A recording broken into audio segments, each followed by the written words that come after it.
మీ business ఏదైనా మీ ఊర్లో promotion చేయాలంటే అది సుమన్ టీవీతోనే సాధ్యం. ఇప్పుడే సంప్రదించండి.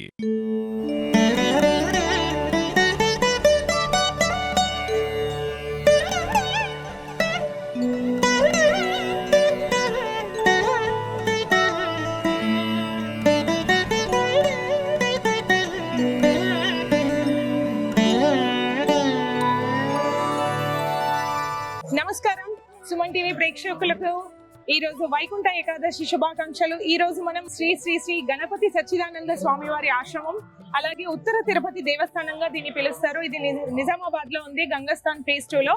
సో ఈ రోజు మనం స్వామివారిని, ఇక్కడ వచ్చిన భక్తులని మనం ఈ రోజు చూద్దాము. స్వామివారికి ఈ రోజు విశిష్టమైన అలంకరణ సేవలు జరుగుతాయి, చూసి తరిద్దాం రండి.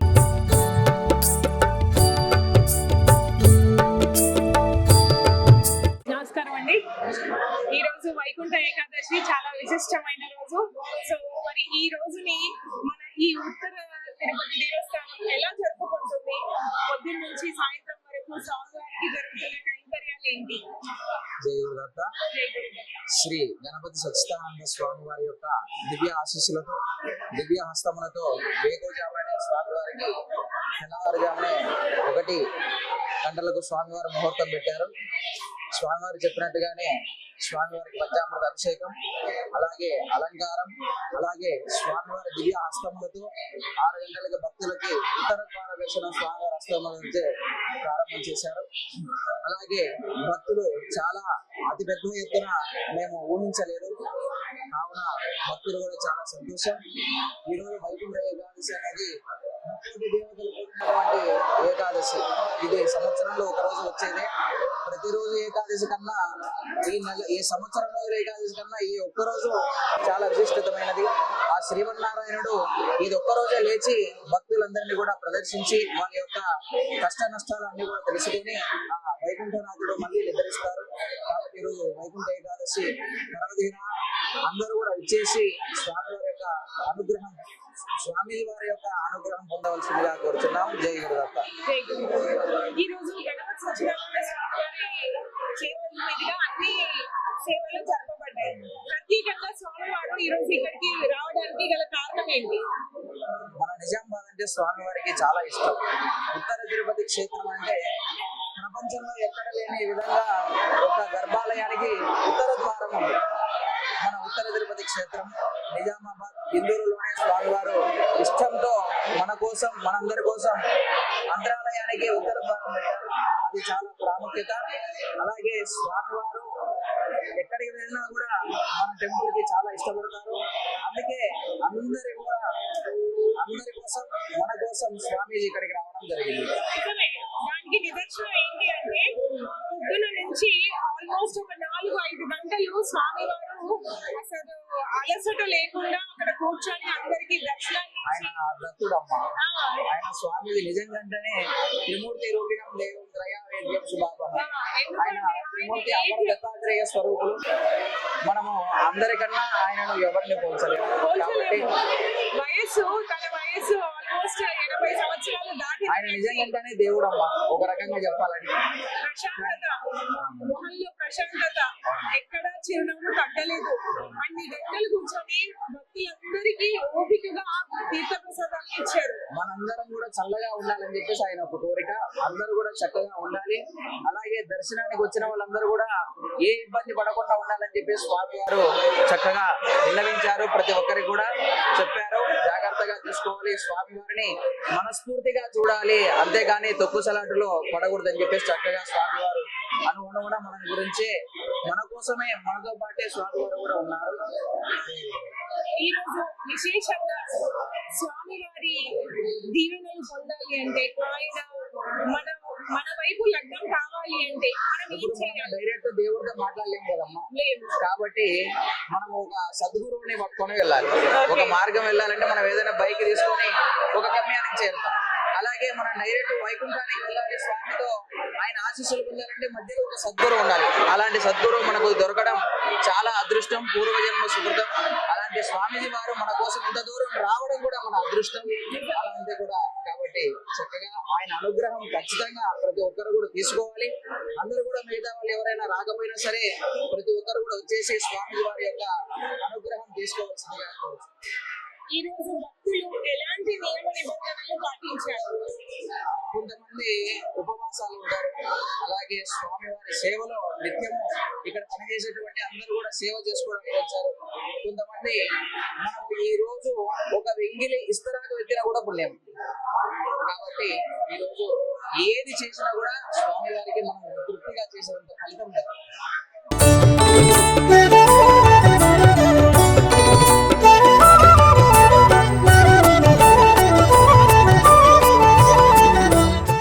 నేను ఒక 30 సంవత్సరాల నుంచి వస్తున్నానండి అప్పాజీ దగ్గరికి. అయితే సర్వీస్ లో ఉండగా రావటం కుదిరేది కాదు. రిటైర్ అయ్యాక కంటిన్యూస్ గా వస్తున్నానండి. సర్వీస్ లో ఉండగా కుదిరినప్పుడు వెళ్ళేదాన్ని. ఓకే, ఏం చేస్తారు మీరు? నేను ఎంపీడీఓ చేశానండి, డిఎల్డిఓ గా రిటైర్ అయ్యాను. Okay, right. ఎప్పుడు వస్తా సర్వీస్ లో. Thank you. చెప్పండి, ఎప్పుడు వచ్చారు? మేము మార్నింగ్ వచ్చామండి. మార్నింగ్ వచ్చారు. 9:30 ఎలా అనిపించింది? బాగుందండి, చాలా బాగుంది. స్వామివారి దర్శనం అయితే చాలా బాగుంది. ఉత్తర ద్వారం ద్వారా అసలు స్పెషల్ టెంపుల్ అన్నట్టు ఇది. ప్రజలకి చాలా మంది అయితే జనాలు అయితే విచ్చేసారు ఇక్కడికి, ఓకే, పెద్ద ఎత్తున వచ్చారు. చాలా సంతోషం. Thank you. దర్శనం చాలా బాగైంది. ఇక్కడ సిబ్బంది వాళ్ళందరికీ ధన్యవాదాలు. అందరికి సేవ చేసే వాళ్ళందరికీ కూడా చాలా ధన్యవాదాలు. వైకుంఠ ఏకాదశి సందర్భంగా అందరికీ శుభాకాంక్షలు. ఎప్పుడు వచ్చారండి? 3 hours అవుతుంది. 3 hours అయింది. ఎలా జరిగింది? బాగుంది, దర్శనం బాగైంది. వైకుంఠ దూరదర్శనం బాగా జరిగింది. ఇది చాలా అన్ని ఏకాదశిలో ఇది చాలా ముఖ్యమైన రోజు. బాగా జరిగింది, బాగా చెప్పండి, ఎలా అనిపించింది దర్శనం? దర్శనం బాగా పబ్లిక్ చాలా బాగా ఎక్కువ పోయినసారి కానీ ఈసారి చాలా ఎక్కువైపోయింది. గోవిందా గోవిందా. చిన్న చిన్న పిల్లలతో దర్శనానికి వచ్చి చాలా ఓపిక్ గా ఉన్నారు. నానా, ఎప్పుడు వచ్చావు? 2 hours అయితే. 2 hours అయింది. ఎలా ఉంది దర్శనం? గోవిందా గోవిందా. చెప్పండి, ఎప్పుడు వచ్చారు? ఎన్ని గంటలకు వచ్చారు? దర్శనం ఎలా జరిగింది? చాలా బాగా జరిగింది. 2 hours అయింది లైన్ లో నిల్చొని. స్వామీజీని చూసారా? చూసాం. స్వామివారిని చూడడానికి ఎప్పుడు వచ్చిరవ్వా?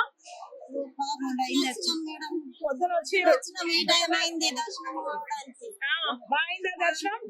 దర్శనం బాగుందా? బాగుంది, స్వామివారిని చూసారా? చాలా బాగా. ఎలా ఉన్నాడు స్వామివారు? బాగున్నాడు. ఏమంటున్నారు? దర్శనం చేసుకో.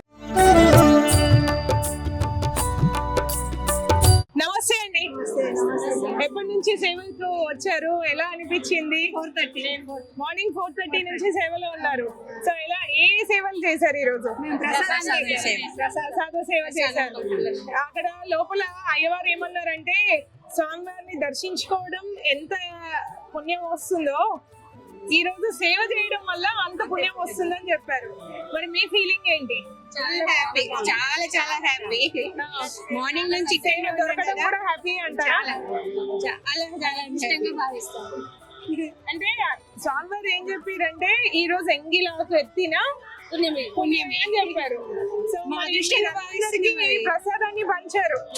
దేవుడికి చూడడం ఎంత ఇంపార్టెన్స్ ఇస్తామో దేవుడి ప్రసాదాన్ని తీసుకోవడం కూడా అంత ఎదురు చూస్తాము. సో ఆ ప్రసాదాన్ని ఈ రోజు పంచారు మీరు, ఏమనిపిస్తుంది? చాలా బాగుంది, హ్యాపీ ఉంది, చాలా బాగుంది, ఆనందం ఉంది. ఇలాంటి అవకాశాలు మళ్ళీ మళ్ళీ రావాలని కోరుకుంటూ అట్లా ప్రసాదం అందరికి పంచుదామని అనుకుంటున్నాం. ఓకే, ఈ రోజు అందరూ స్వామివారి సేవలోనేనా? ఓకే, సో మరి మీరందరూ ఎక్కడి నుంచి? సీతారాం నగర్. ఓకే, అందరూ ఒక గ్రూప్ గా వచ్చారా? 11 members. ఓకే, సో ప్రతి సేవా కార్యక్రమాలు పాల్గొంటూ ఉంటారా? రెగ్యులర్ గా వెళ్తుంటాం. మేము వెమ్లవాడ వెళ్ళాము, బాసర్కి వెళ్ళాము, మేము తిరుపతికి వెళ్ళాము. ఓకే, సో ప్రతిసారి ఈ సేవలో పాల్గొంటూ ఉంటారు. ఓకే, ఇలాంటి సో మరి అవకాశాలు మళ్ళీ రావాలి. కల్పించాలి మాకు ఇలాంటి సేవలు. ఓకే, సో ఎందుకు మరి మీరు అట్లా వెళ్ళి సేవ చేయాలి అనుకునేది ఎందుకు అనుకుంటున్నారు అట్లా? హ్యాపీనెస్ అందులో మనకు. సద్భావన. సద్భావనతోనే వెళ్తున్నాము. అలా సేవ చేస్తే మాకు కూడా కొద్దిగా శ్రద్ధ ఎక్కువ అవుతుంది కదా. భగవంతుడి దర్శనం కంటే ఎక్కువ సేవ చేసుకున్నాం మేము. ఓకే, కూడా మనకు నుంచి కూడా దేవుడు మనకు రప్పించుకుంటుండు. అంతే. మనం ఎంత సేవ చేస్తే అంత మంచి వాళ్ళని పిలిపించుకుంటున్నాడు. చెయ్యాలని కాదు, ఆయన కృప ఉంటేనే మనం రాగలుగుతాం, అంతే. అట్లా. లేదంటే ఇంట్లోనే ఉండిపోతాం. అంతే. ఇంట్లో ఉన్న వాళ్ళని పిలిచి సేవ చేస్తారా అని అడిగింది మా మెంబర్. అలా మేము 10 మెంబర్స్ తీసుకొని వచ్చింది తను. ఓకే, తన వల్ల సేవ మాధవ సేవ. నేను ఇది ఎక్స్పెక్ట్ చేస్తున్నానండి అప్పటి నుంచి. చెప్పండి. మానవ సేవనే మాధవ సేవ. మనం ఎవరికి ఎంత చేసినా కూడా మానవులకు చేసినాం అనుకో అది చాలా బాగుంటుంది. ఇప్పుడు ఇంత రష్ ఉంది, ఈ క్లౌడ్ మనం మంచిగా క్లియర్ చేయడానికి కొద్ది మంది ఉండాలి వాలంటీర్స్. అట్లా క్లియర్ చేస్తాం. పొద్దున్న నుంచి ఇప్పటివరకు చూసినాం దగ్గర దగ్గర 15 నుంచి 20,000 వరకు జనాలు వస్తూనే ఉన్నారు. ఇంకా లైన్ ఉండనే ఉంది. చెప్పారు, అసలు అనుకున్న దానికంటే ఎక్కువ వచ్చారంట. కానీ ఇక్కడ సేవ చేసినాక కష్టం ఏమి అనిపించదు, సంతోషం అనిపిస్తుంది, ఇంకా చేయాలనిపిస్తుంది. రెట్టింపు ఉత్సాహం వస్తది. ఓకే, ఇదండి మనకి నేను ఇందాక చెప్పాను కదా. సో మనకి నేను ఎదురు చూసిన ఒక ఆన్సర్ అయితే వచ్చింది. మానవ సేవని మాధవ సేవగా భావించి మేమందరం ఇక్కడ సేవకు వచ్చామని అమ్మ మాతా స్వాములు చెప్తున్నారు. సో పొద్దున 4:30 నుంచి వీళ్ళు ఈ సేవా కార్యక్రమంలో ఉన్నారు. వివిధ సేవల్లో ప్రసాదాలు పంచడమే కావచ్చు, క్యూ మెంబర్స్ ని పంపించడమే కావచ్చు, రకరకాల సేవల్లో పాల్గొని స్వామి వారి కృపకు పాత్రులయ్యారు. జై గురుదత్త.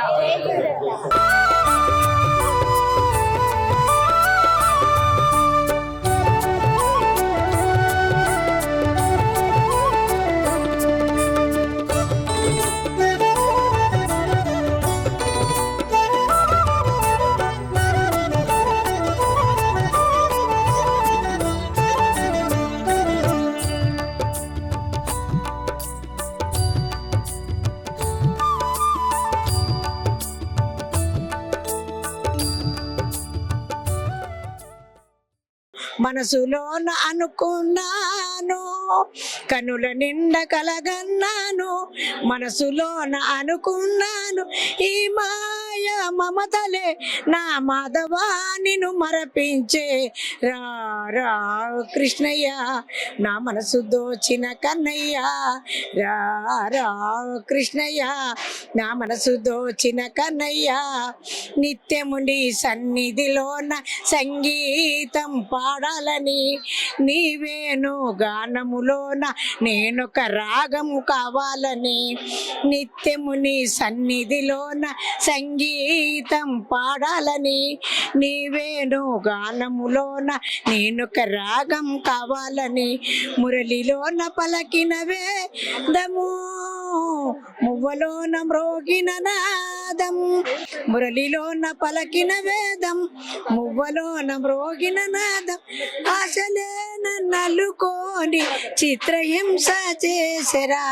రా రా కృష్ణయ్య నా మనసు దోచిన కన్నయ్య. రా రా కృష్ణయ్య.